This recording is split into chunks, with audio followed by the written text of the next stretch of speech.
a weekly show hosted by ENT specialist Dr. Sujana Chandrasekhar and General Surgeon Dr. Marina Kurian.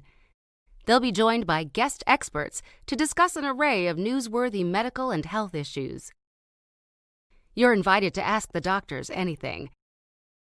The physicians and their guests' views are their own and do not represent any institution. Please contact your doctor for any personal questions. Please hit share and join us live on Facebook, Twitter, and YouTube at She's On Call, hashtag She's On Call. Please welcome our hosts.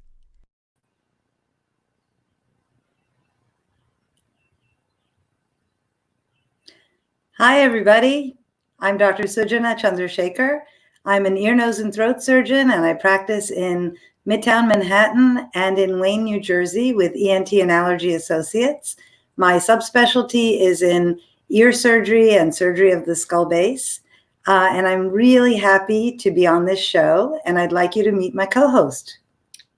Hi, everyone. I'm Dr. Marina Kurian. I'm a general surgeon, and I do a lot of minimally invasive or laparoscopic surgery. I do weight loss surgery, hernia, foregut, and I do all that in New York City.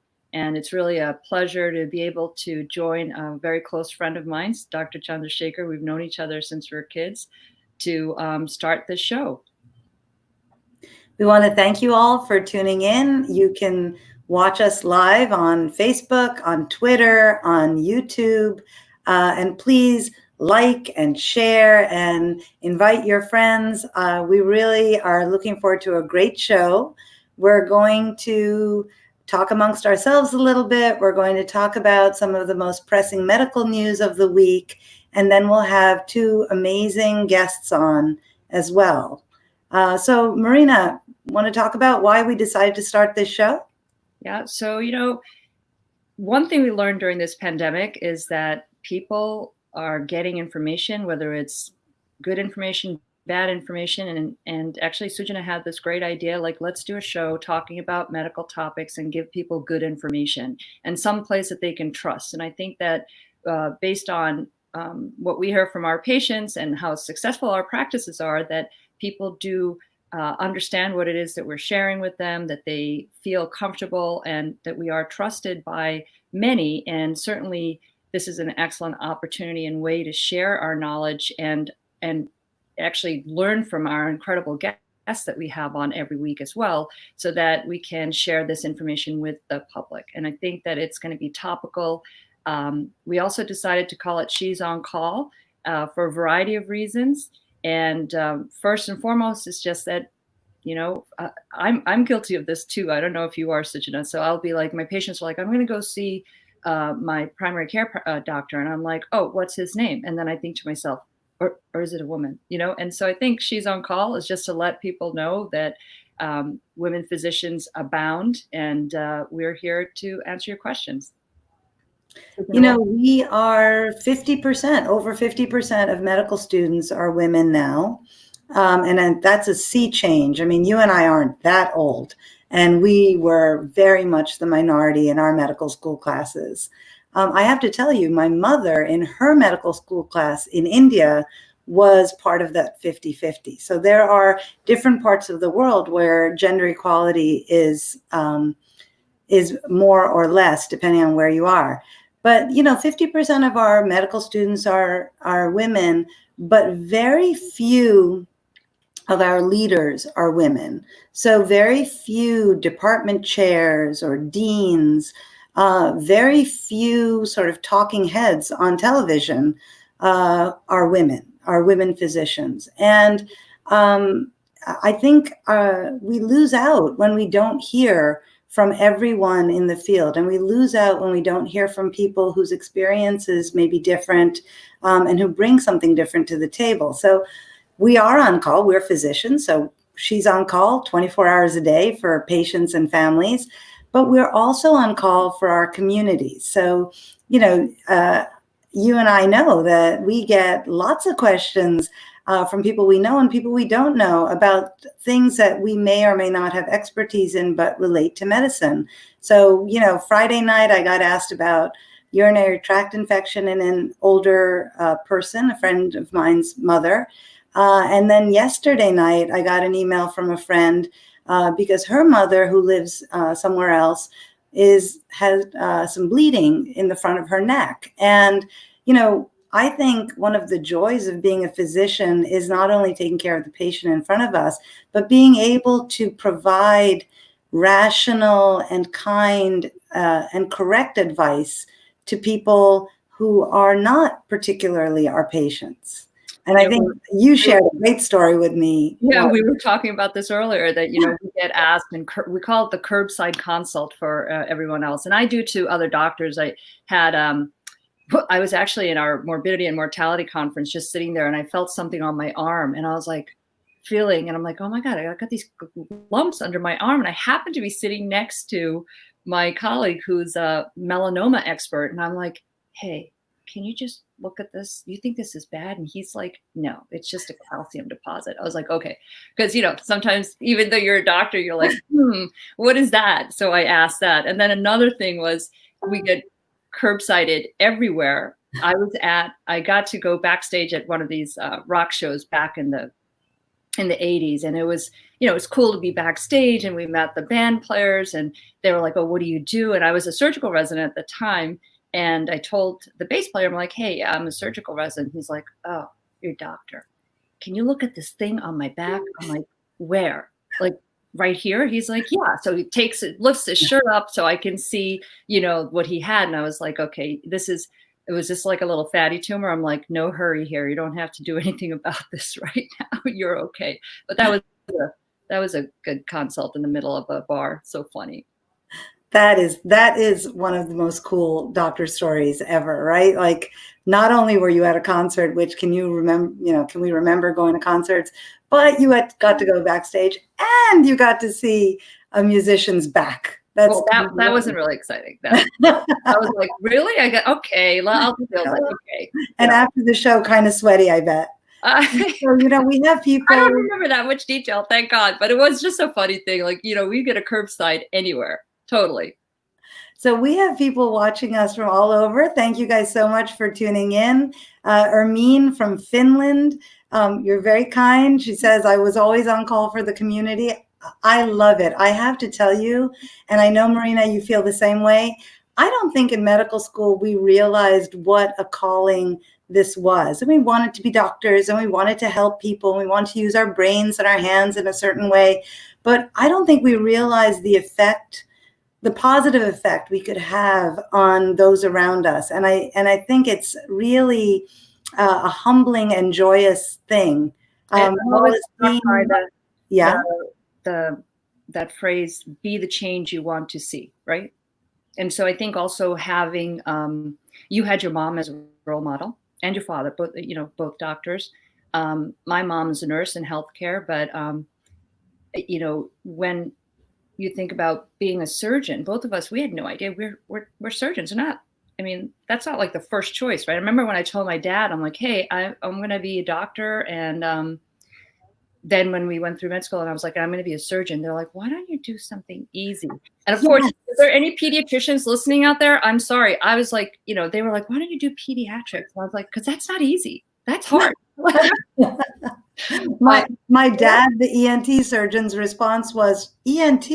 Why don't you do dermatology or radiology so you can have a family? So 4 kids later, I'm an ENT surgeon with a family. But I think it's perceptions, right? Perceptions are very different, and time was different then. Yeah. I think let's talk about the show a little bit. Like today, we want to get through, there was a great article recently about how to reopen and start our lives again through the pandemic. So we want to touch base on that because it was written by 4 infectious disease doctors, and they had a great strategy for what are the different levels. And this was up to level 9. Of course, bars and music concert, very dangerous. So they're not happening yet, but these are some of the other levels of contracting COVID, what's safe, what are safer than, level 9 or level 10, which would be, for healthcare workers going into a COVID positive patient's room, that type of thing. Sujana, you want to just go through this a little? Yeah, so I really do. I think people are tired of social distancing and they're tired of being in quarantine. If you guys want to take a screen grab of this, I think this is actually quite a helpful bit of information that came out. It was based on interviews of 4 infectious disease doctors in Michigan. So it's not data driven, but it's experienced opinion, and I think holds a great deal of validity. COVID's not gone, right? COVID's still here. In New York and New Jersey, we have certainly not only flattened the curve, but dramatically reduced the number of cases because of the strict quarantine, because of the kind of care that citizens are taking not to infect each other.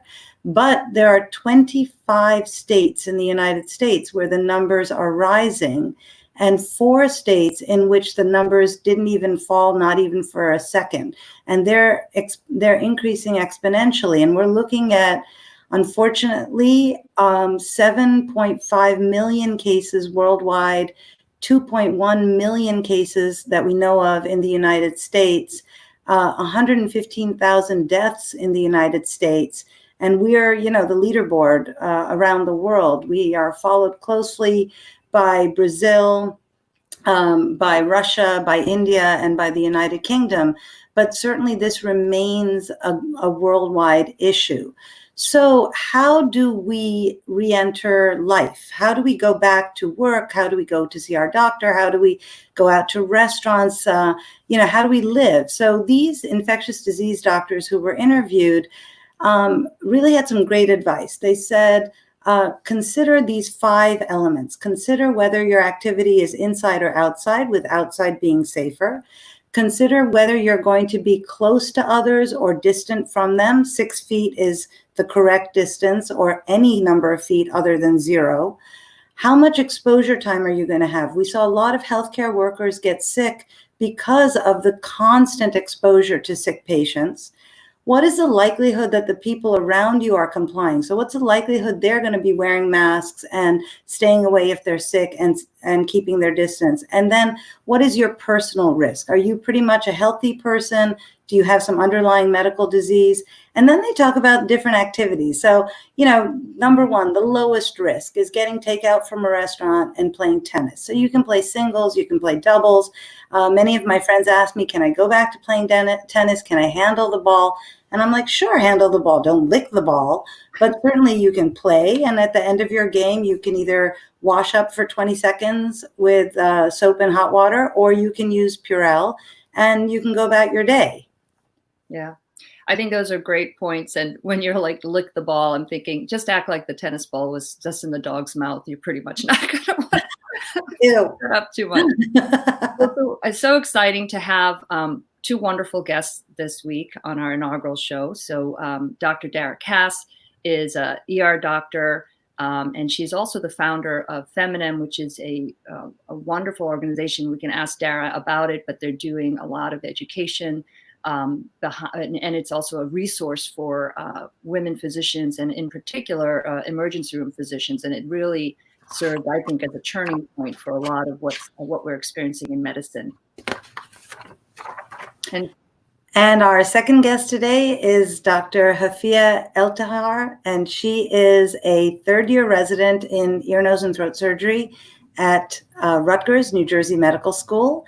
And we're very excited to have her as an up-and-coming physician and future leader in medicine and surgery. And we are going to talk to both of our guests about not just their lives in general, but their experiences during COVID and how we can start opening up safely. That's perfect. And so maybe we can have Hafiah come on right now. I think the bottom line. Hi, Hafiah. Hi. Nice to so see great you. to have you. And I think Dara's available. So, yay! Hi, Dara. Hi, Dara. So Hi. happy to see both of I was you. trying to use a fancy camera, which never works in real time. It's true. I've just given up and I use my webcam. That's it. You guys do the thing where you put the little, when you're using it, are you worried about like somebody watching you? So you put the piece of paper over it? I don't. That doesn't mean anyone should have it, by the way. I have a slider. Oh, you do? Oh, that's cool. That is cool. Yeah. So welcome to the show. We're so excited to have you both. And, part of this is, we're interested in getting your takes on what's going to happen when we reopen society, which is happening. Like New York City is phase 1 right now, and we hopefully will be the phase 2 by July. I originally thought it was 2 weeks. I was excited, but now it's a little longer. So, and also, I don't know what's happening in Jersey, Hafiah. So as Dr. Chandrasekhar mentioned, the numbers in the hospital definitely have decreased. I, at the peak of the pandemic, was working at Hackensack University Medical Center, and the ENT program at Rutgers University, we were redeployed to the SICU, the surgical ICU, as well as step down unit. And then I also did some night shifts in the ICU at St. Barnabas Medical Center, helping out in the COVID ward. And it was definitely a very interesting time. I felt very rewarded, helping people that were really in need. At the same time, it was pretty depressing as well, seeing a lot of people suffering and they didn't have their families at bedside. And I couldn't imagine being in that position.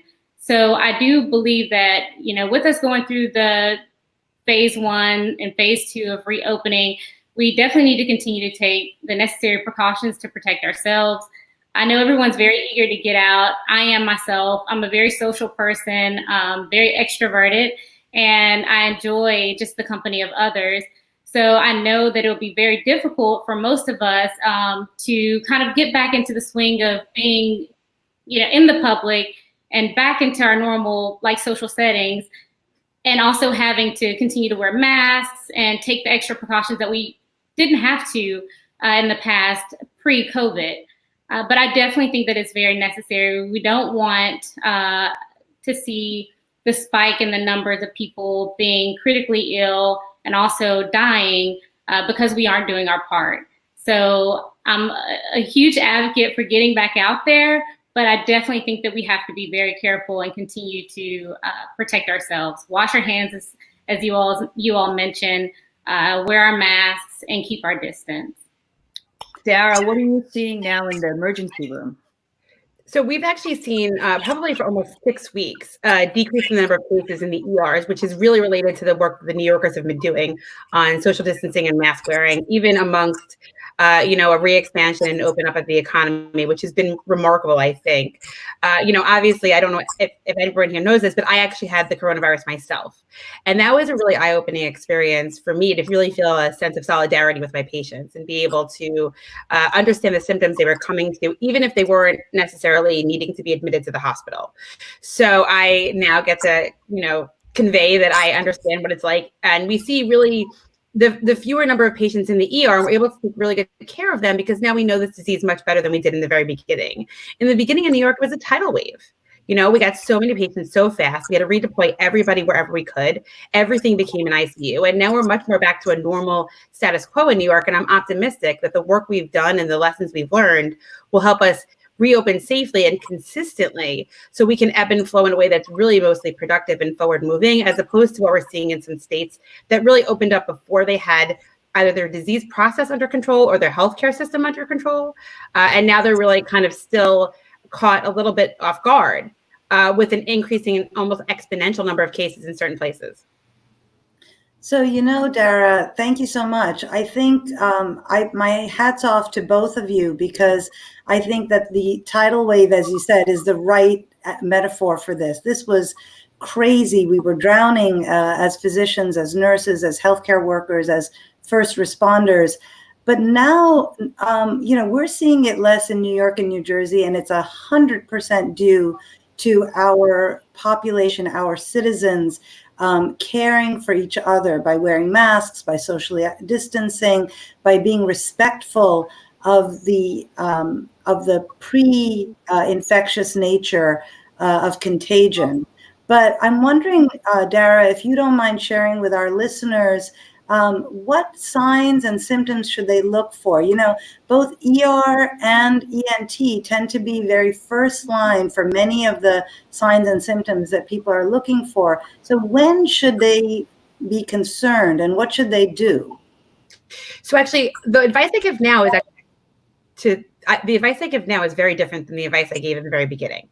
The advice I give now is if you have any concern that you have the coronavirus or even have been exposed to the coronavirus, please go get tested. Because the best case scenario is a testing rate that's positive of less than 1%, in which case testing is available and ready, and we're finding all these very early symptomatic cases and really isolating people early on so they don't infect other people. Remembering that a lot of the attack mode for this virus is in isolating and identifying cases early on, and then having them not be contagious to other people. So the mask wearing helps us with that early phase, right? Before you have symptoms or even in the first day of symptoms. And those symptoms really are, a light cough, really a cough that's kind of a superficial cough. Maybe you have a fever up to like 101 or 100.5. Maybe you have some shortness of breath that catches you off guard. A lot of people had this sense of taste and smell that was off. I had that and I didn't know what it was. I thought I just was not having an affinity for coffee for a couple of days. And that's actually been a pretty non-specific, but early on calling card for this virus. Other things are muscle aches, fatigue. So if you feel like you ran a marathon, but you really didn't, or if you're having a difficult time walking upstairs for the first time in a while, these are really symptoms that may seem odd to you. That would be a reason to go get tested. And remember that testing and finding out you're negative is not wasting a test. A lot of people are worried about that. And in New York City and in our surrounding tri-state area, our testing is abundant enough that you should get tested whenever and wherever you're concerned about being exposed or symptomatic. So Dara, Matt Schifrin from New York and New Jersey area is writing in, what were your symptoms? So you look terrific, and I hope you had a full recovery. I know I have friends who had not hospitalized disease, but they're still having some trouble with full breaths. They're still having muscle weakness. They're still having some fatigue, although they're back at work. So what kind of symptoms did you have, and what do you think the recovery process probably looks like for people? So my symptoms were actually exactly the ones I tell people to look out for. So I had worked the weekend in the ER and I've been wearing PPE, and I probably just wiped the surface and then my face right away after seeing a patient. I woke up on a Monday morning and I couldn't really walk, and I thought it was just because the virus had been very busy in New York for the week and I'd worked really hard, and I just thought I was, out of shape. And then I realized that I was tired. I took a nap in the middle of the day, which I always claim to want to do, but never actually succeed in doing. But I was able to take that nap. And then by a day or two later, I really had this cough that if I had spoken, and I do a lot of talking, and I socially and professionally, and then I was seeing a lot of patients on telemedicine, and I realized that in the middle of every visit, I would be like, cough.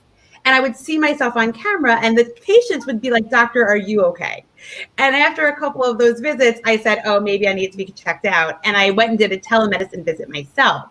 And then I went and got swabbed, and I was positive on a Thursday. So it was about 2.5 days of me being what we would call kind of pre-symptomatic / early symptoms, where I kind of wasn't sure what was going on. And these are the days that we really want people to wear a mask. And I remember the very last day I didn't wear a mask in public was the day before I got tested. I went to Rite Aid to get some cough medicine. And I wasn't really sure what was going on, but I wanted to have it prepared just in case. And I kind of can't let go of the guilt of the opportunity. Like, maybe I don't think I got in contact with anyone. People were mostly at home. But I remember that that's the feeling I don't want people having, that they find out they're positive the next day or even 2 days later, and they realize they did go outside without a mask, and maybe they exposed one more person. I was symptomatic for about 8 days, where I was mostly home napping, taking, Tylenol, Motrin. I was able to still see patients on telemedicine because I was able to stay home. I monitored my oxygen and my, breathing with a pulse ox, which we recommend people to have at home if they can, just to have some data. So it goes on your finger and it gives you a number of how your oxygen level is. And it really kind of sets you with some number that makes you know if you should be worried or not worried. And then about 8-9 days later, I started feeling better. Now we're really wanting people to recommend that they would get a negative test in theory before they really engage closely with people outside of wearing a mask. And so I waited. I tested negative about 4 weeks later, but that was the first time I could get a second test because this was very early on. I still have residual shortness of breath or, like a chest pain in random times. And I don't know if that's related to the coronavirus or just the regular life fatigue that I have. But I blame the coronavirus, and I think a lot of people will for a long time. And I had a lot of friends who were admitted and actually intubated, went to the ICU. A fair number of people in our healthcare community did unfortunately pass away from this. And so it's been a really roller coaster experience emotionally for a lot of people in my world. But fortunately for me, I was relatively uncomplicated and able to return to work pretty quickly. It's amazing. I would ask both Dara and Hafiah if what the impact has been a little bit emotionally, because as you said, Dara, you had friends intubated, colleagues, and when you hear the numbers of people, and intubated means that they were on a ventilator in the ICU, just the sickest form of COVID that you can have. And so when you hear that, you then look at who's coming out of the ICU, and thankfully a lot of our colleagues did come out, but some of our other colleagues passed. And just what's that emotional toll? Because Hafiah, you were in the ICU taking care of these patients, as you said, where you were the sort of the last human contact that they might have had. And you're holding, everybody's seen all the images of people holding iPads up for Facebook or FaceTime with their families when they're sick in the hospital. So it was terrible for the patients, but it was also heartbreaking, especially because we're all caregivers. Yeah, I would say for me, it definitely took an emotional toll on me. There was one night in particular that was especially hard. I had just started a shift at St. Barnabas Medical Center. It was my evening shift that I was going to cover nights, or I did cover nights, and that night for. And I got there, and there was this young patient who, at the beginning of the shift, things looked great. We were going to transfer her out of the ICU because things were kind of on the up and up, and we were really positive about the patient's progress. And unfortunately, just as the night continued on, the status of that patient just continued to deteriorate. And I remember the patient looking up at me and actually saying or asking me, "Am I going to die from this?"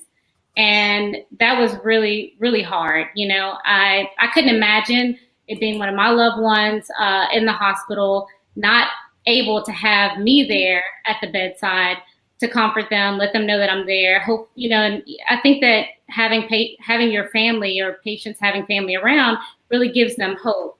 And I think that has been or was the toughest part for me in the ICU, is just seeing those patients there pretty much alone, other than the healthcare workers there at their side. So I try to be that supportive person, but I know that it doesn't compare to actually having your loved one there.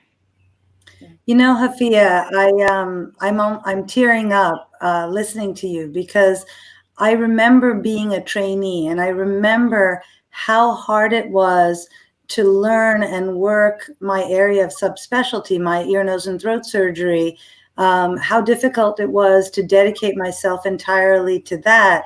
And I find that the trainees now, this season, have unfortunately had the added burden of the emotional and intellectual challenge of learning about a disease that nobody knows anything about, and that we're learning about day to day, minute to minute, and then dealing with the emotional difficulties. And I really applaud you. And I wonder what you and your fellow residents used to try to get through some of that emotional difficulty, which was both taking care of very sick and even dying patients in isolation, but also feeling like, oh my gosh, I only have this much time to learn about ENT. When am I going to do that? So how did you navigate that, or how did you and your friends navigate that?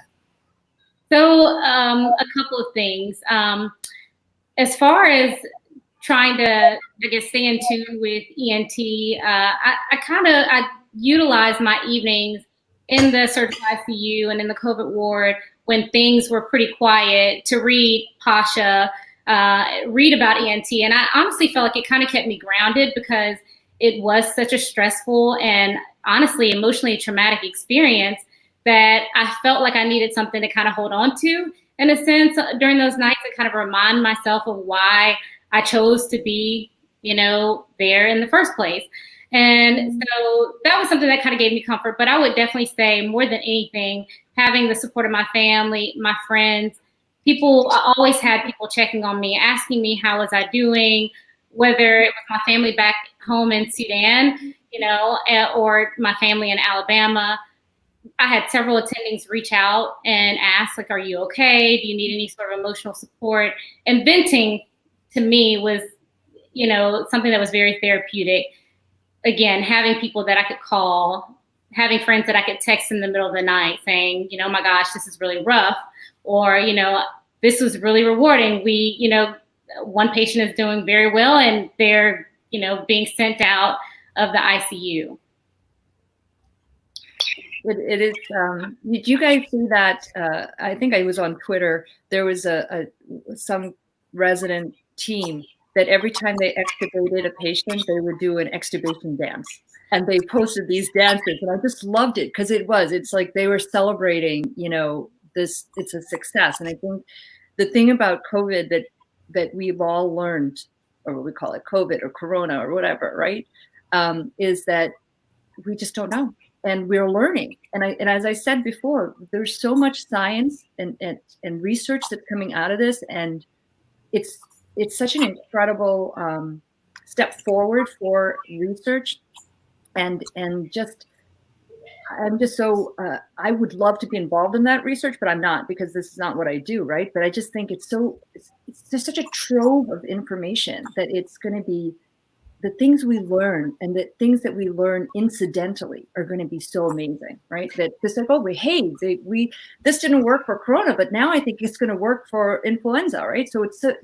It's such an amazing time, but it's also a super hard time. But I think it might be a great way to segue back to how we're going to get out, right? Especially the summer. Well, I think that's actually, for me, that's exactly the point, right? We've been able to lead with humility, at least those of us that have tried to really be leaders in this moment, to say, these are the things we know and these are the things we don't know, but we all need to live and move forward, right? And I think also a lot of us, I'm a parent of 3 kids. So in the middle of all of this, I've also had to figure out how to do homeschooling and get them engaged and keep them athletic and figure out what it looks like in the world to have them not understand why they're at home, why are they wearing masks. One of my kids had a liver transplant when he was 2 years old to make it even more complicated. But the reason I bring that up is because as we re-engage over the summer, a lot of the things we think about is what are reasonable risks we need to take as a community? What are things that are just not reasonable risks? So one of the things I talk about a lot is closed space singing, whether it's at church or a concert, is not a reasonable risk to take right now. But if you want to go to an outdoor band shell and listen to an orchestra, that's probably a good idea, right? And so I think that as we reopen, I talk to my children about activities that they can partake in that are really rewarding for them, that are engaging and athletic, that keep them socially engaged with other people, but also moderate the risk that they have so they're not going to in-person overnight camp in a bunk with 12 kids sleeping like sardines this summer, because we just don't know enough about the virus. I think those are great points. I think people have a lot of concerns about, one, resuming work, because many people have been out of work for 2 or 3 months, and some have been fortunate to work remotely on the computer and others not. But, people like to go to work. It's always nice to go to work and interact with your colleagues. So I think one of the questions that Sherry Preston, who's watching from New Jersey, asked was, what is happening? Like, how are we going to be back in offices, back maybe seeing our doctors in their offices or our dentists in their offices? How are we going back to some sort of normal semblance of life while maintaining these norms? And I wonder if, Hafiah, you have some ideas on what people can do to get back into the work atmosphere, but in a safe way. And I'm wondering if we could just put up that graphic again while Hafiah is talking. Yeah, I personally feel, number one, like as they have listed, playing tennis, getting out, being active. Even for myself, even during the peak of Corona, the gyms were closed, but I took it upon myself to go running outside. I think staying healthy, staying active are definitely ways to, improve your emotional well-being, physical well-being, and just, it serves as a great immune booster as well. So I think that, people signing up for virtual, 5Ks or marathons or whatever, I mean, that's definitely a way to continue to maintain the social distancing, but still be active in a very kind of social way as well, because it's virtual and other people can join. I think that, again, as I said, I'm an extrovert and I love being around others. I definitely think that we should continue to do that.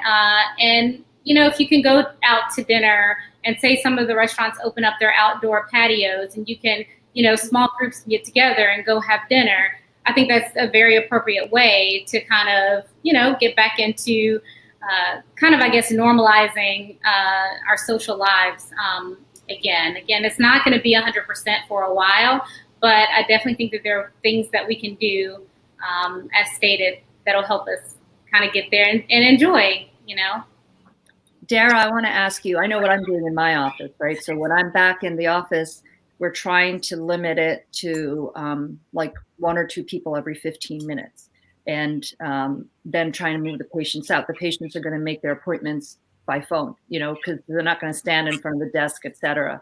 And everyone's wearing a mask. And if they don't have a mask, we give them one. How are the ERs doing this? So we're actually doing really well. I think that every patient that comes into the emergency department has a mask on, and we've been taking care of.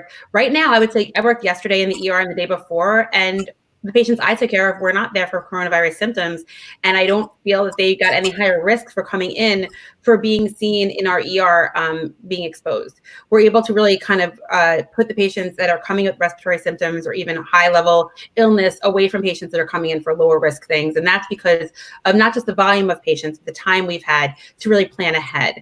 Right. I think doctors' offices, dentist offices are actually in a lot of ways lower risk than other non-planned gatherings.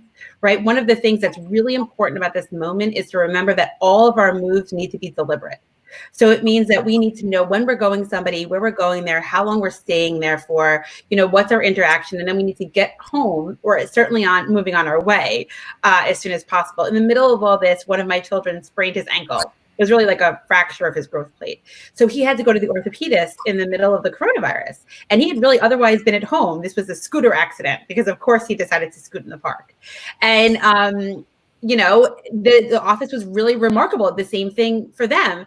Everyone was masked up. We registered ahead of time. We went right into the office. They were seeing a fraction of the number of patients they had seen before, but really responsibly. And ironically, the doctors got to take more time with their patients because they were scheduled so much further apart. And so I think that it's an interesting time to reframe what visits can be done on telemedicine versus what visits have to be done in person. There are going to be and continue to be visits that have to be done in person. But there are a lot of things that we can do, even in emergency care and urgent care, that we can screen patients, via telemedicine and really get people to the right doctor once, as opposed to what we've done in the past, which is farming people to appointment after appointment, not really knowing where they need to end up. So I think the emergency departments are doing great. I think doctors' offices are doing great. I think we'll get to dentists and orthodontists, which is a big thing in my world very soon. And then, that's important for a sustained economy and a sustained healthcare system. You said 2 things. One, of course, your kids had to go to see a doctor, right? So I had to take my father to the emergency room because I knew he has COPD, which is a lung issue, and it was having an exacerbation. And he hadn't been out of the house. There was no way he was positive for corona, but I had to take him to the ER, and then they, put us in a room, isolation room, because it was a respiratory issue. He finally this was back when it would take 2 days for the test results to get back. So 2 days later, we knew he was negative, but I'd already taken him home. But the other thing you said, which I think everyone should be aware of, because I've taken my kid to the doctor and the orthopedist for a sprained a bone bruise, and she broke her finger. Dara, didn't they look at you and ask specific questions about how your son had his injury, right? Because that is a separate thing, especially, during coronavirus, there's domestic violence was up and all those other things. But even when it's not corona, if your kid gets a sprain, they always kind of look at you and ask you, like, how did this happen? So I was thinking, in addition to that, you're taking your kid in during corona crisis, but they're also like, Dr. Kass, how did this exactly happen to your child? But I want to make sure we understand. It's like one of the things you said about your dad is we had a very reasonable period of time where people avoided the ER at all costs. And I had started sending friends into the ER for things like blood clots and, infections that needed IV antibiotics. And I was like, listen, if you need to seek emergency care, and this will continue to happen in cities not like New York and New Jersey. So if you're watching this and you're in Arizona, and Arizona is really in a bad place as far as coronavirus right now in some of their emergency departments and ICUs, remember that if you have to seek care, do a telemedicine visit first if you can. But if they tell you to go to the ER, please go. Realize that we can walk and chew gum at the same time, and we need to make sure that our heart attacks and our strokes and our abscesses and our other infections are taken care of the right way, even amidst a coronavirus pandemic. And I need patients to hear that all over the country, because we're now on the other side of it in New York, and I hope we stay there. But I know that a lot of states, especially like Alabama, Hafiah, where you are, it's going to get really, really bad, and it may not get better depending on how the leadership of the state goes. I think the point of we are still doctors, we are still nurses, we are still healthcare workers who wish to care for all of your health is really important. I want to say there are only about 17 minutes left, although I could talk to you ladies for hours. We've been getting comments pouring in from all over the place. We had people commenting from Finland, people commenting from India, people commenting from New Orleans, people commenting from the Carolinas. One of the questions, and of course, I went to Stuyvesant High School, which no matter how old I get, I will always be very proud of where I went to high school. Me too. Did too, right? Marina did too. And Robert Hillman, who was in my class of 80 at Stuyvesant and is now in North Carolina, asks, what is contact tracing and how can it be implemented? And Mark Lee, who's another great friend that I met through digital media, is saying that he actually got trained to be a contact tracer and now is looking to implement those skills. So I think that's the one we're talking. Dara, you talked about testing, you talked about not being afraid to go to the doctor, you talked about not ignoring your symptoms, and I think Dara and Marina, you guys were perfect. My husband says whenever I get a cold, I have like pneumonia, and then meanwhile, so you had your lump looked at because the melanoma specialist had to look at you, whereas Dara went and took a nap and went to Duane Reade and finally realized she has lost her taste for coffee. Dara, yes, I would think so. It was I was in denial. That's all there is to it. Yeah, and denial is not just a river in Egypt, right? So right, we all know about this.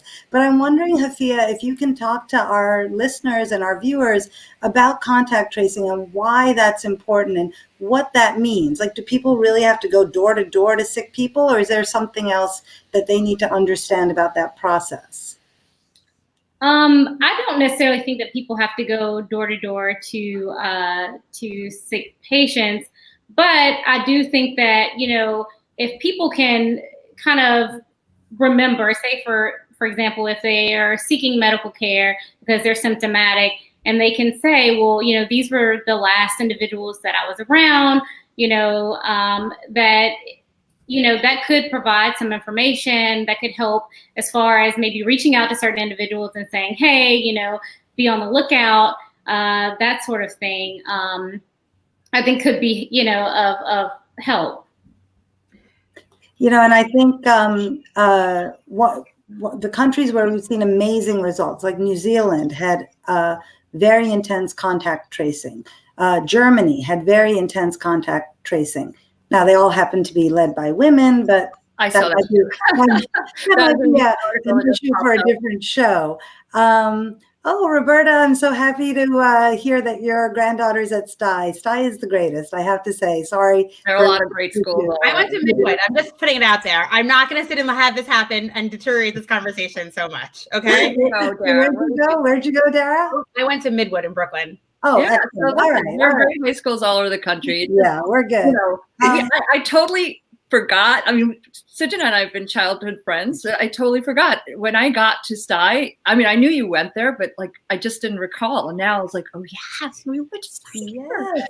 Yeah, I was a ninth Your grader. And she was sister. a senior, and I knew her, so she was nice to me. It was Yeah, and your sister was older than me, and she was nice to me, which is why I paid it back. Yeah, and I that have was to great. say, thinking about people who inspire us, Marina's mom was a nurse at Mount Sinai, where I was a medical student, and I learned a great deal of empathy and compassion and patience from your mom. Yeah, Who my mom. really could be in the eye of a tornado that was going on and just keep the goal in mind. And I think that's what people come to physicians and nurses and healthcare workers for, so that we can, in fact, keep the goal in mind and keep the patient at the center of what we're doing. I want to remind our viewers that, you know, you can follow us. She's on Call on Facebook, Twitter, YouTube. Please like and share, just so, because we're definitely going to be coming back next week, again, next Sunday, 11 to 12. And at the end of the show, we'll show you our next guest. And we would love for you to join us in this conversation, because I think it's fun for us. As you can see, we're having a great time. Hopefully we're making a lot of great information for you guys, but also making you laugh, because, you know, not everything's so serious. We are talking about COVID. That is a totally serious topic, but there's ways to deal with illness and sometimes a little bit of giving it perspective. And there's joy in medicine, and there's sorrow, but there's the joy and the laughter has to be there for like it to be best medicine, really. Marina, can I say something about contact tracing for 1 second? Absolutely. Okay. So every state is doing things differently, and this is actually part of the 50 states in DC in the United States of America. So in New York State, one of the things we're doing is actually investing in contact tracers and in the process of contact tracing. And so we want people to know that if your phone rings and it is an unknown number, it may actually be a contact tracer calling you and asking you if you have symptoms or telling you you've been exposed. And that's where a lot of the training for contact tracers has happened. So we want more states to have formal contact tracing programs. One of the things I say to people is, if your community or state does not have a formal contact tracing program, that's kind of what Hafiah was talking about, where you are your own contact tracer. So you need to make sure that you know who you've contacted and who you've spoken to, and really call them after you find out that either you or a family member is positive.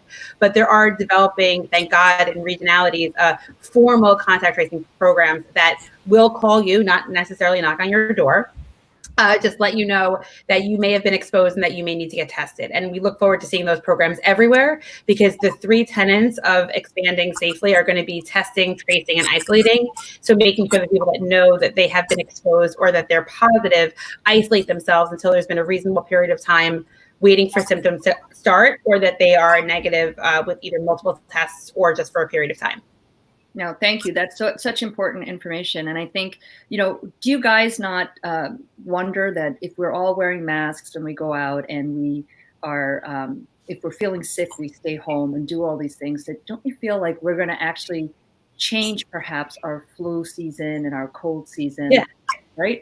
There's going to be some good coming out of this, I think. A lot. We don't see, I mean, I had a patient with strep throat yesterday for the first time in weeks, right? And strep itself is generally, as our ENT doctor will tell you, not always contagious, right? It sometimes can be just a manifestation of what you have in that lives in your body. But we have not seen a lot of other respiratory viruses. Even we saw like a massive downswap of the flu virus in March and April because of the masks. Mm-hmm. And we've also seen, and this is, I think, really inspiring, is this Missouri hairdresser case, I think, is so fascinating, where you had 2 hairdressers that were symptomatic and in close contact with people. 140 people were exposed in theory, but the hairdresser and the customer were both wearing masks, and none of them got the coronavirus. None.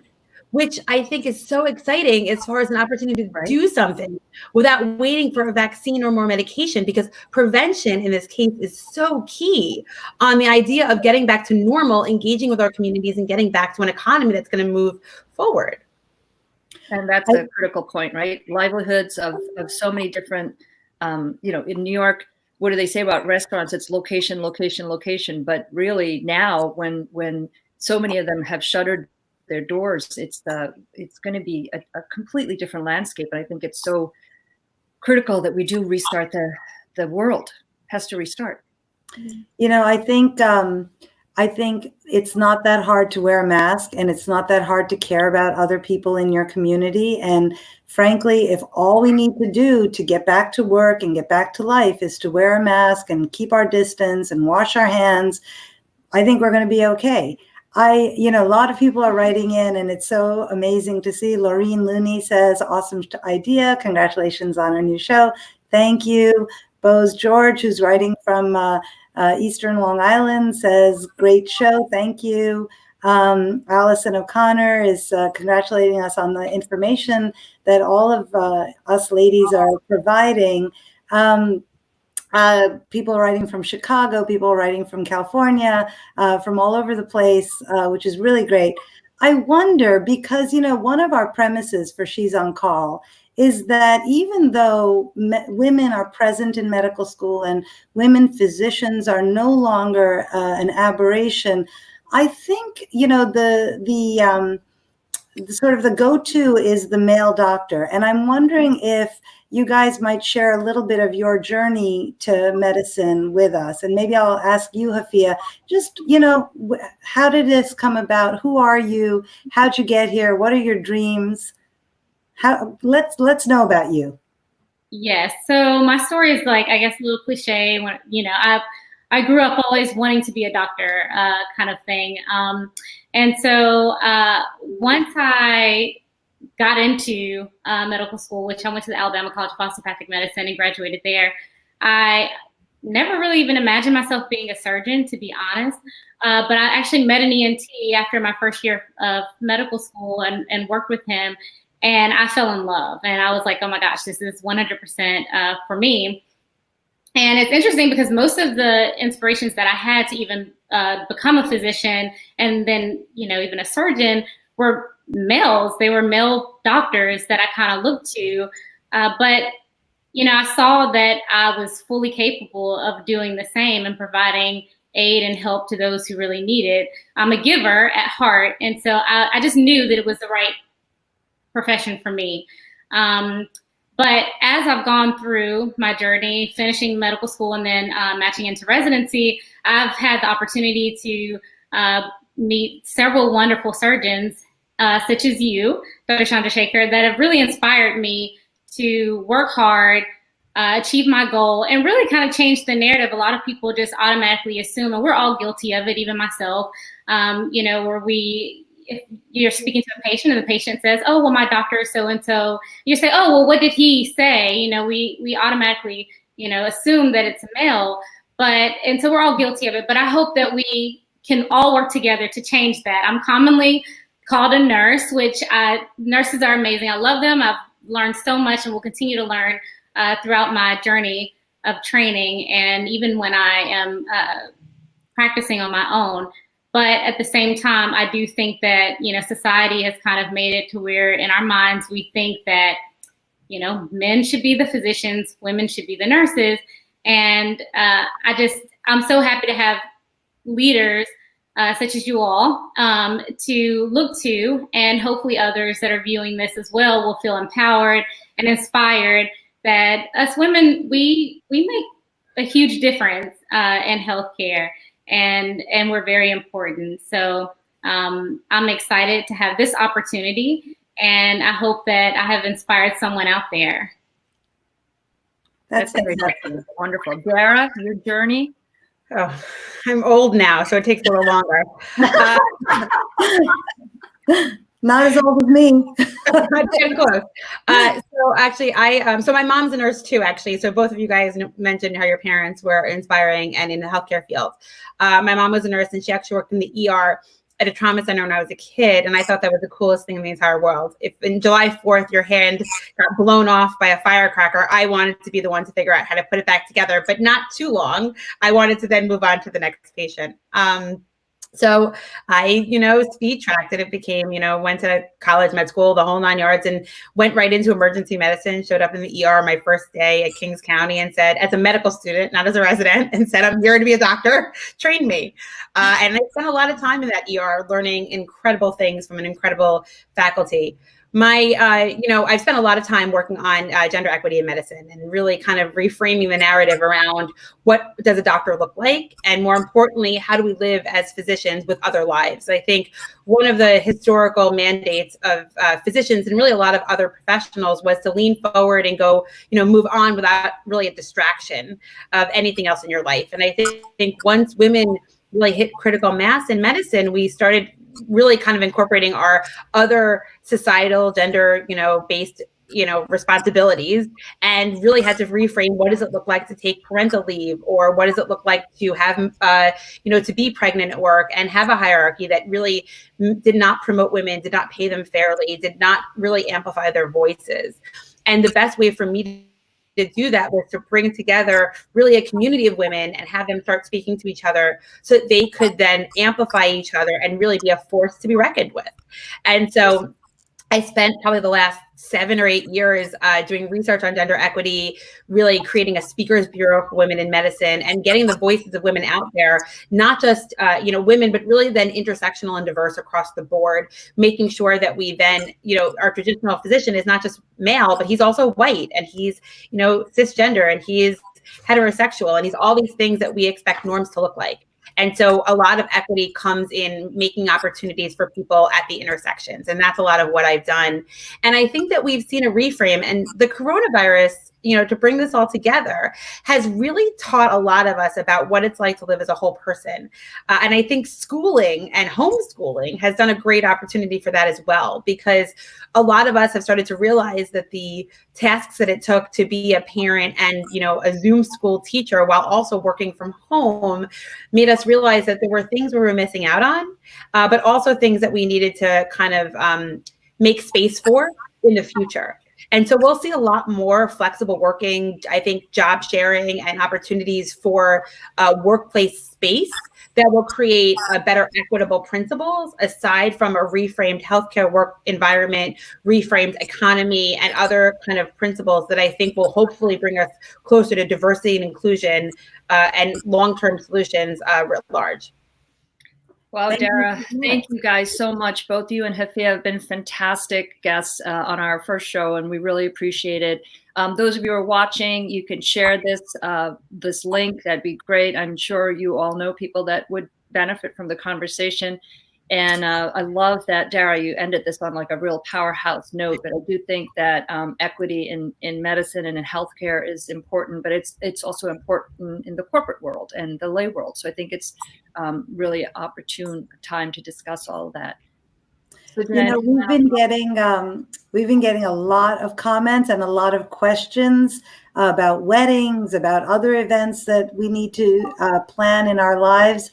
I'm hoping that both Dara and Hafiah, if they don't mind, can go back into the Facebook and the Twitter and the YouTube and look at the questions, and please answer them as best you can. It's really been a treat having both of you on, and I think we've learned so much from you. The bottom line is COVID's not over. We're not over with it, but there are steps that we can do to get back to interacting with each other and being safe. And I think Dr. Kass talking about testing and tracing and isolating.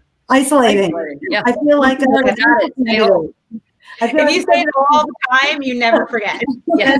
Tracing and isolating is the way to go. Please wear a mask. Please let's do the next show because we're running. So follow our guests on, and thank you guys so much. And Marina, do you want to introduce next week's show? Yeah, next week we're going to have Dr. Nadia Hernandez on. She is an anesthesiologist in Houston, and Dr. Lillian Lee, who is also an ENT resident, I believe, right? Mm-hmm. Yep, at Georgetown. In Georgetown in DC. And I want to thank our team. We have had team people, and here they are. They're wonderful, fantastic, and it just made this seem so seamless. But definitely Sri Srinivasan, Rose Vandana, Julia, Shrushti, who did the design for our card. Definitely follow us. You can see where we are. It's hashtag She's on Call, and you can follow us on Facebook, Twitter, Instagram, and YouTube. And that was quite a feat to get all together. So thank you so much to our team. And you know what? If you want to email us, please email us at docs@she'soncall.com. If you're interested in sponsorship of this show, we'd love to hear from you, but we'd also love to continue this dialogue through the week and see you again next week. Please tag and share and like and subscribe and let your friends know if you enjoyed it. And if you didn't enjoy it, tell them you did. or tell us why you didn't, and we'll be happy to discuss that. Yeah. Thank you so much. Thank you so much. I enjoyed it. Everyone. Thank you. Bye. This is great. Thanks, Marina. Bye. Bye. Take care. Bye.